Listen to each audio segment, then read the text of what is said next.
Je l'avoue. Quand Jurassic World Renaissance est sorti, je m'attendais au même vieux cocktail nostalgique. Des dinosaures, des enfants en cavale et un T-Rex final juste parce qu'il le faut.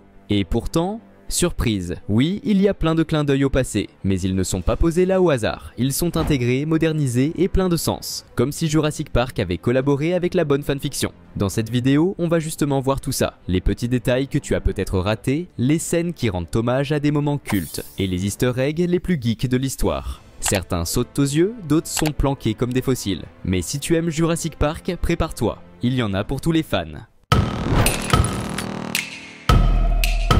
Le film s'ouvre sur une image poignante, le dernier brachiosaure d'Amérique du Nord, malade et solitaire, errant dans les rues de New York. Une scène lente, presque mélancolique, qui en dit long sans avoir besoin d'explication. Après des années de cohabitation forcée entre humains et dinosaures, la population est à bout, épuisée. Le rêve s'est éteint. Les dinosaures ne sont plus des merveilles, mais des nuisances, des déchets urbains. Une métaphore à peine voilée de la nature qui se rebelle, puis qui s'effondre. Derrière la Renaissance, on retrouve David Koepp, le même scénariste que Jurassic Park et Le Monde Perdu. Alors forcément, dès que son nom apparaît au générique, un petit sourire se dessine. Cette fois, on se dit que quelqu'un sait vraiment comment raconter les dinosaures. Puis la première scène commence, et on est de retour dans cet univers, avec cette même tension et cette même magie. Ce n'est pas juste de la nostalgie gratuite, c'est du fanservice, mais du bon. Cette fois-ci, nous ne sommes ni sur Isla Nublar, ni sur Sorna. La nouvelle zone s'appelle Île Saint-Hubert, un nom chic pour dire encore une autre île où les clôtures ne fonctionnent pas. C'était une ancienne base d'InGen, avec les mêmes expériences insensées et les traditionnels 10 000 volts dans les grillages qui, évidemment, ne suffisent jamais. Plutôt qu'un endroit secret, ça ressemble à un copier-coller de tous les échecs précédents. Et spoiler, ici aussi, tout tourne mal. Si tu fais partie de ceux qui ont lu le roman original, cette scène-là, tu la gardes en tête depuis 1990. Le T-Rex qui nage dans une rivière, les héros sur un radeau, la panique totale. Une séquence folle qui n'avait jamais été adaptée au cinéma, jusqu'à la Renaissance. Ici, ils l'ont recréé à l'identique. Et il y a même une variante. Isabella cachée sous la bâche du radeau, avec le T-Rex qui tente de la croquer comme un menu Happy Meal. Lampe torche allumée, cri, course vers le monstre. Duncan se jette dans le chaos, exactement comme Ian Malcolm face au T-Rex. Sauf que cette fois, il n'y a pas de toilette portative pour se cacher. C'est une scène en miroir, presque un remix de celle de 1993, mais avec une différence essentielle. Ici, le personnage ne meurt pas. Duncan parvient à détourner l'attention du dinosaure, à sauver les autres et à s'en sortir vivant. Oublie l'Indominus Rex et l'Indoraptor. Cette fois, on a droit à une nouvelle créature génétiquement modifiée. Une sorte de cauchemar à 4 bras, capable d'abattre un hélicoptère d'un seul coup de mâchoire. Le plus fou, elle n'était même pas censée exister. C'est littéralement une erreur, une expérience qui a mal tourné. Et pourtant, elle est incroyablement stylée. Dommage qu'on la voit si peu. Elle est introduite comme le grand méchant du film, on la découvre au début. Puis à nouveau à la fin. Tout le potentiel horrifique et haletant de cette bête monstrueuse est raté et resté confiné au laboratoire. Là, on frôle le même. Le monstre mutant ne s'échappe pas à cause d'une panne d'électricité ou d'un sabotage. Non, tout part d'un emballage de sneakers. Oui, tu as bien entendu, un simple papier coincé dans une porte automatique, un court-circuit et le T-Rex est dehors. C'est le moment parfait pour se rappeler qu'avec Jurassic Park, les catastrophes commencent toujours par une petite erreur humaine. Sauf que cette fois, le détail est presque comique. Un dinosaure déchaîné à cause d'une barre chocolatée. Et dire que dans le film original, il suffisait de Dennis Nedry. À un moment, pendant une scène de course-poursuite dans les rues embouteillées de Manhattan, on aperçoit un bus scolaire. Rien d'anormal. Mais au-dessus, il est écrit « Crichton Middle School ». Et là, tu te dis, ils l'ont vraiment fait.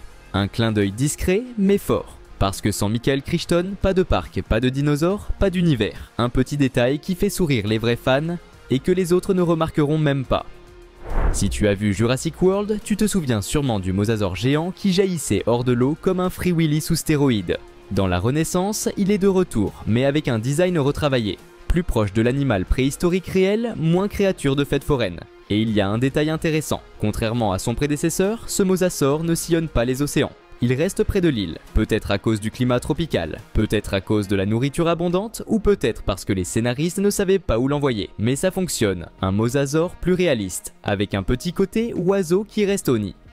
Derrière l'aventure, bien sûr, se cache le vrai méchant. Pas les dinosaures, mais le business. Les protagonistes cherchent à prélever du sang sur 3 espèces, le titanosaure, le mosasaure et le quetzalcoatlus, pour développer un médicament révolutionnaire. Mais évidemment, une gigantesque entreprise pharmaceutique veut tout récupérer, prête à en tirer des milliards. Un thème classique mais toujours efficace, la science capable de sauver l'humanité ou d'enrichir quelques PDG. Et oui, encore une fois, ce sont l'avidité et les ambitions humaines qui engendrent les véritables monstres.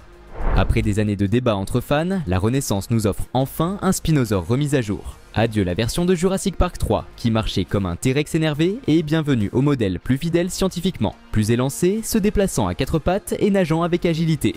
On le voit chasser dans l'eau avec des mouvements fluides, presque élégants. Il est menaçant mais sans en faire trop. Et justement, c'est ce qui le rend encore plus crédible.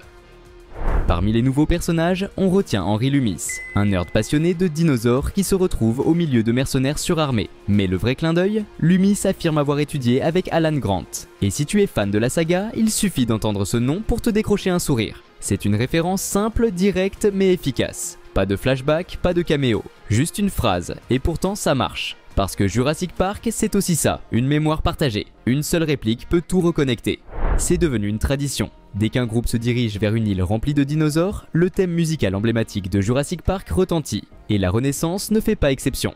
Dès que le bateau approche de l'île, les notes de John Williams résonnent. Et toi, tu te détends une seconde juste avant que tout parte en vrille. Parce que ce thème a une fonction précise, marquer la transition entre le monde réel et le monde perdu. Et à chaque fois, l'effet est garanti. Il y a une scène qui semble tout droit sortie du tout premier Jurassic Park. Une famille endormie au pied d'un arbre dans l'obscurité, cherchant un peu de calme au milieu du chaos. C'est une référence évidente à la séquence avec Grant, Tim et Lex lorsqu'ils se réveillent à côté du brachiosaure. Même ambiance, même équilibre entre émerveillement et danger. Ce n'est pas juste de la nostalgie. C'est une façon de nous rappeler que Jurassic World a encore le cœur du film original, même si l'église des monstres a deux têtes.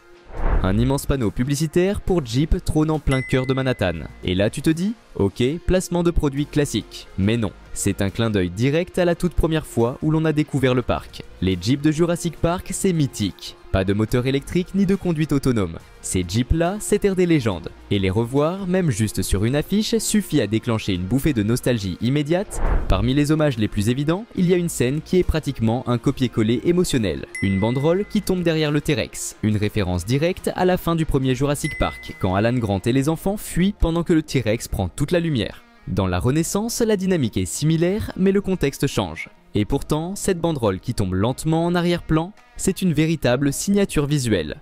L'une des scènes les plus tendues du film se déroule dans un petit supermarché abandonné où le Mutadon, un raptor volant, pourchasse les personnages principaux. C'est une référence directe, plan par plan, à la fameuse séquence des raptors dans la cuisine avec Tim et Lex. Les griffes qui effleurent le sol, la caméra au ras du sol, les cachettes derrière les portes. Tout crie Jurassic Park 1993. Et ça fonctionne.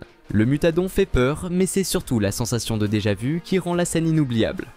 Les adultes se font dévorer un par un, qui sauve tout le monde. Une gamine, Isabella réussit à se glisser à travers des grilles, débloque une porte et sauve tout le groupe. Exactement comme Lex qui réactivait les systèmes de sécurité en 1993. Sauf qu'ici, ce n'est pas la geek classique, c'est de l'action pure, presque digne d'un film de super-héros. Mais au final, le résultat est le même. La petite batte le dinosaure. 1 point pour les enfants, 0 pour les mutants. Chaque film en a un. L'obsédé du profit, persuadé de pouvoir berner tout le monde et qui finit dévoré. Ici, c'est Martin Krebs. Il s'enfuit avec du matériel génétique, court vers le quai, mais n'y arrive jamais. Le T-Rex l'intercepte et le casse en deux comme un biscuit apéritif. Et le petit détail qui tue, il ne reste qu'un bras. Un clin d'œil évident à celui de Monsieur Arnold dans le tout premier film. Un hommage parfaitement réussi et, soyons honnêtes, plutôt satisfaisant. Tu te souviens de l'inscription culte sur le rétroviseur? Objects in mirror are closer than they appear. Eh bien, elle est de retour, mais cette fois, ce n'est pas juste un easter egg balancé pour faire plaisir aux fans. On est à New York, embouteillage géant, un type dans sa voiture regarde dans le rétro. Aucun dialogue, juste ce reflet, cette phrase et l'angoisse qui monte. Une citation parfaite, silencieuse et chirurgicale. Quelques images suffisent à créer un vrai court-circuit émotionnel. Au final, Jurassic World Renaissance n'est peut-être pas parfait, mais côté détails cachés, il a clairement fait ses devoirs. Entre références discrètes, retours improbables et pépites pour les fans à la mémoire d'éléphant, il y avait vraiment de tout. Si tu en as repéré d'autres que j'ai oubliés, dis-le moi dans les commentaires. Laisse un like si la vidéo t'a plu et abonne-toi si ce n'est pas encore fait. Merci d'avoir été avec nous et à très vite pour une nouvelle vidéo.